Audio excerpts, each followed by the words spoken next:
یہ کہانی ہے ایک ایسے گھر کی جسے خوشیوں نے اور خوشیوں کی چنگاری نے راکھ بنا دیا۔ آج مہینے کا پہلا دن تھا۔ وہ بہت خوش تھا کیونکہ آج اسے پورے مہینے کا صلہ ملنے والا تھا، یعنی اس کی تنخواہ۔ کام سے فارغ ہو کر اس نے اکاؤنٹنٹ سے اپنی تنخواہ لی اور اپنے گھر چلا آیا۔ گھر آتے ہی اس نے سارے پیسے اماں کے ہاتھ میں رکھ دیے۔ اماں نے پیار سے اس کی طرف دیکھا اور بولی، بیٹا اپنے لیے بھی کچھ پیسے رکھ لیا کرو، آخر تم گھر کے بڑے بیٹے ہو، دفتر میں کام کرتے ہو، تمہاری اپنی بھی تو ہزار ضرورتیں ہوں گی۔ تم تو اپنی ساری تنخواہ مجھے لا کر دے دیتے ہو، اپنے پاس کچھ بھی نہیں رکھتے۔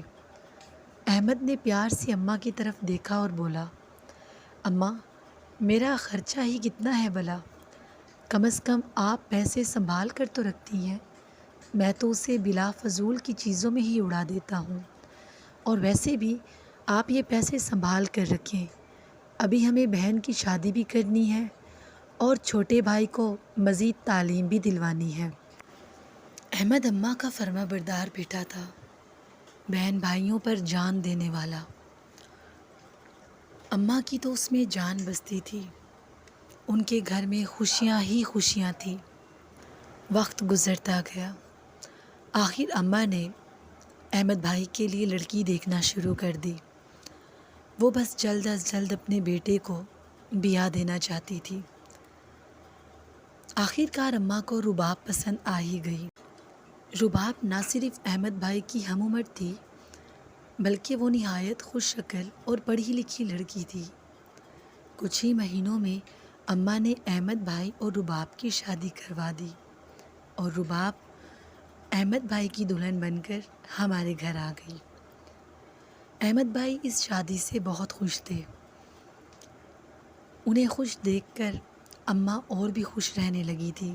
اماں نے کبھی رباب کو اپنی بہو سمجھا ہی نہیں، وہ اسے ہمیشہ اپنی بیٹی کی طرح ہی سمجھتی تھی اور بالکل اس کے لیے اپنی بیٹیوں جیسا سلوک رکھتی تھی۔ شروع میں تو سب کچھ ٹھیک رہا، لیکن پھر آہستہ آہستہ رباب کا رویہ بدلنے لگا۔ وہ گھر والوں سے اور اماں سے بات بے بات الجھنے لگی۔ اسے احمد کا اپنی ساری تنخواہ اماں کے ہاتھ میں رکھ دینا بالکل بھی اچھا نہیں لگتا تھا۔ آہستہ آہستہ اس نے احمد کے کان بھرنا شروع کر دیے، دیکھو احمد، تم اپنی ساری تنخواہ اپنی اماں کو دے دیتے ہو، ہمیں اپنی چھوٹی چھوٹی ضرورتوں کے لیے ان کے آگے ہاتھ پھیلانا پڑتا ہے۔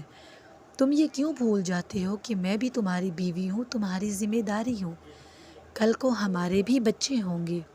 تمہارا بھائی سارا دن کتابوں میں سر دیے بیٹھا ہے، تم اسے کیوں نہیں کہتے کہ جائے اور کوئی کام کرے؟ تمہارے اکیلے آدمی کی تنخواہ سے اب گزر بسر نہیں ہوتا۔ پہلے پہل تو اس نے رباب کی بات کو زیادہ سیریس نہیں لیا اور اس کو ڈانٹ دیا، لیکن پھر روز بروز باتوں کا سلسلہ طول پکڑ گیا۔ احمد کا مزاج گھر والوں سے بدلنے لگا، گھر کا ماحول بدلنے لگا۔ وہ گھر جہاں کبھی محبت اور اتفاق بستا تھا، اب وہاں بات بات پر غصہ اور نا اتفاقی کے بادل چھا گئے۔ ماں کا فرما بردار بیٹا جو کبھی اس کی آنکھوں کی ٹھنڈک ہوا کرتا تھا، نہ جانے کہاں کھو سا گیا تھا۔ احمد اب دفتر سے گھر آتے ہی سیدھا اپنی بیوی کے پاس کمرے میں چلا جاتا۔ اماں اس کی راہ تکتی رہتی تھی کہ میرا بیٹا آئے گا اور مجھے ملے گا، مگر وہ ماں کا فرما بردار بیٹا اب بدل سا گیا تھا۔ وہ گھر میں کسی سے کوئی بات نہیں کرتا تھا، نہ اماں سے اور نہ ہی بہن بھائیوں سے۔ بیٹے اور بہو کے بدلتے مزاج دیکھ کر اماں کو نائلہ کی فکر ستانے لگی۔ نائلہ ان کی اکلوتی بیٹی تھی۔ اماں جلد از جلد نائلہ کی شادی کر دینا چاہتی تھی۔ انہوں نے اپنی بیٹی کے رشتے کے لیے ادھر ادھر بات چلانا شروع کر دی۔ اللہ کی کرم نوازی سے نائلہ کے لیے اماں کو ایک بہت معقول رشتہ مل گیا۔ اماں بس جلد از جلد اسے اپنے گھر کا کر دینا چاہتی تھی۔ احمد کی تنخواہ سے اماں نے نائلہ کے لیے بہت ساری چھوٹی چھوٹی جہیز کی چیزیں تیار کر رکھی تھی، لیکن ابھی بھی کچھ ضروری سامان لانا باقی تھا۔ آج مہینے کا پہلا دن تھا۔ اماں بڑی بے صبری سے احمد بھائی کا انتظار کر رہی تھی۔ انہیں امید تھی کہ بھلے تنخواہ کے بہانے ہی صحیح، لیکن وہ اپنی ماں کے پاس آئے گا، ان کے پاس بیٹھے گا، کچھ باتیں تو کرے گا ہی۔ وہ اپنے لال کی منتظر تھی، لیکن یہ کیا، احمد بھائی نے آتے ہی نہ سلام کیا اور نہ دعا۔ اماں کی تکتی راہوں کو اگنور کرتے ہوئے وہ اپنے کمرے میں چلے گئے۔ ان کو اس طرح جاتا دیکھ کر اماں بے چین ہو گئی اور سوچنے لگی، یا اللہ، میرے پتر کو کیا ہو گیا ہے؟ وہ پہلے تو کبھی ایسا نہیں تھا۔ آخر مجھ سے کیا غلطی ہوئی ہے کہ وہ مجھ سے بات نہیں کرتا؟ اماں اپنی سوچ میں تھی کہ تھوڑی دیر بعد احمد بھائی اپنے کمرے سے اماں کے پاس آئے اور اماں کو کچھ پیسے دیتے ہوئے بولے، اماں اب میری شادی ہو گئی ہے، مجھ پر اور بھی بہت سی ذمہ داریاں ہیں، مجھے ذہنی سکون چاہیے جو شاید اب اس گھر میں ممکن نہیں رہا۔ ہاں، بس اس لیے میں نے الگ گھر کا بندوبست کر لیا ہے، میں اور رباب بس کل ہی وہاں شفٹ ہو جائیں گے، لیکن آپ پریشان نہ ہوں، میں ہر ماہ آپ سے ملنے آتا رہوں گا اور حسب توفیق آپ کو کچھ نہ کچھ تنخواہ دے دوں گا، بس اب مجھے اجازت دیں، شاید اسی میں ہم سب کی بہتری ہے۔ بیٹے کی بات سنتے ہی ماں کا دل بھر آیا۔ پتر، مجھے تمہارے پیسوں کی نہیں بلکہ تمہاری ضرورت ہے، یہ گھر بھی تو تمہارا ہے، تم اسے چھوڑ کر کیوں بھلا در بدر کی محتاجی لینا چاہتے ہو؟ بیٹے کی بات سنتے ہی ماں نے بے اختیار کہا، اماں، یہ گھر بھلے ہی میرا ہے، لیکن جو سلوک آپ لوگوں نے میری بیوی کے ساتھ رکھا ہوا ہے اب میری برداشت سے باہر ہے۔ بس میں نے فیصلہ کر لیا ہے کہ میں یہاں نہیں رہوں گا، میری بیوی میری ذمہ داری ہے، نہ کہ اس گھر کی اور اس گھر میں موجود لوگوں کی نوکرانی۔ بیٹے کی بات سنتے ہی ماں چپ ہو گئی۔ احمد بھائی چپ چاپ اماں کے پاس سے اٹھے اور اپنے کمرے میں چل دیے، لیکن اماں شاید ساری بات کا مطلب سمجھ چکی تھی۔ وہ جان گئی تھی کہ ان کا بیٹا اب صرف ان کا بیٹا نہیں رہا، ہاں، وہ رباب کا شوہر بن چکا ہے۔ وہ اپنی بے بسی پر رو رہی تھی۔ انہیں سمجھ ہی نہیں آیا کہ انہیں آخر کس غلطی کی سزا ملی ہے، اپنے بیٹے سے بے پناہ محبت کی یا پھر اپنی بہو کو بیٹی بنا کر گھر لانے کی۔ اگلی صبح احمد بھائی بنا کچھ بولے، بنا کچھ کہے ہم سب کو چھوڑ کر چلے گئے۔ ان کے جانے کے بعد ایسا لگتا تھا جیسے گھر کی رونقیں ہی ختم ہو چکی ہیں۔ وہ گھر جہاں کبھی خوشیاں ہی خوشیاں تھیں، اب صرف دکھ اور آنسو اس کا مقدر بن گئے۔ اماں صبح و شام احمد بھائی کا انتظار کرتی تھی، نہ جانے کب کیوں ان کو یہ امید رہتی تھی کہ وہ واپس لوٹ آئے گا۔ وہ اکثر کہا کرتی تھی، میرا پتر نہیں بدلا، اللہ وہ تو آج بھی ویسے ہی ہے۔ ہاں، مگر شاید اس کا دل بدل گیا ہے۔ کچھ ہی سالوں بعد اماں نے نائلہ کی شادی کر دی۔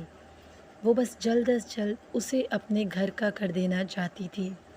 وہ نہیں چاہتی تھی کہ ان کی بیٹی احمد یا احمد دونوں بیٹوں میں سے کسی کے در پر بیٹھ کر کسی کی دہلیز کی محتاج بنے۔ وہ اسے اپنی زندگی میں ہی اپنے گھر کا کر دینا چاہتی تھی۔ اپنے بڑے بیٹے کے اس دکھ کے بعد وہ نہیں چاہتی تھی کہ ان کی بیٹی اپنے بھائیوں کی محتاج رہے۔ اور پھر اللہ کی کرنی ایسی ہوئی کہ نائلہ کا شوہر اور اس کا سسرال بہت اچھا نکلا۔ وہ اپنے گھر میں بہت خوش تھی۔ اللہ تعالیٰ نے جلد ہی اسے نعمت اور رحمت سے نوازا۔ اماں اس سے دیکھ کر جیتی تھی۔